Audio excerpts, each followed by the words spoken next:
We live in a generation that treats love like a feeling, something you fall into when emotions are high and fall out of when things become difficult. But feelings do not build families. Commitment does. A lot of people say, I love you, but they are not willing to sacrifice, stay consistent, or take responsibility for the people they claim to love. And that is because modern culture has reduced love to emotion instead of responsibility. But the creator's model of love looks nothing like what culture is selling. The clearest picture of love in human history was not found in a romance story, it was found on a cross. Scripture says that while we were yet sinners, Christ died for us, not after we became worthy, not after we fixed ourselves. He made the decision to sacrifice himself for people who are still broken. That was not emotional convenience. That was responsibility. That was commitment. And that is exactly what Paul was pointing men to in Ephesians when he said, husbands,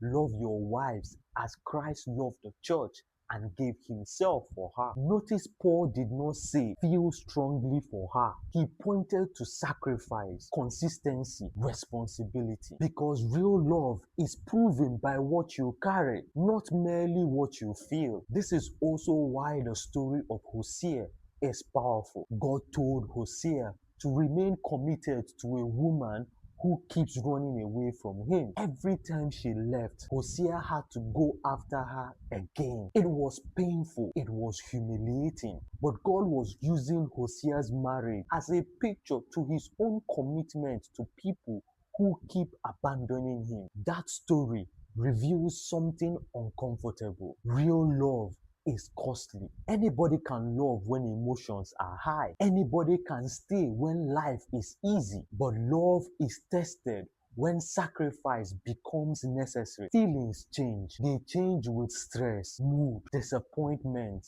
attraction, and even difficult seasons. A man who builds his understanding of love on feelings will eventually abandon responsibility when those feelings fluctuate. But responsibility is different. Responsibility is deliberate. It remains even when emotions are unstable. That is why Paul in 1 Corinthians verse 13 defines love as patience, kindness, endurance, selflessness, and consistency. Every single thing he listed was an action, not an emotion. Love is patient, love is kind, love endures all things. Those are responsibilities. And this is the problem with modern culture. People want the feelings of love without the duties of love. They want intimacy without sacrifice, passion without commitment, romance without responsibility. But that is not love. That is self-interest disguised as love. Real love stays present. Real love protects. Real love sacrifices. Real love remains responsible for the well-being of another person, even when it is difficult.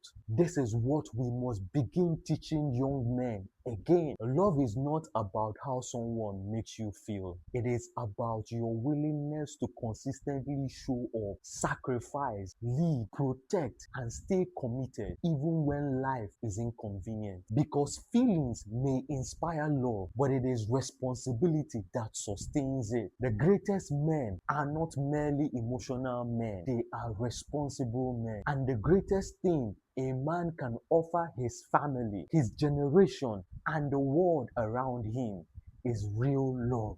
Be that man. My name is IQ Jibe, and this is my unsolicited advice.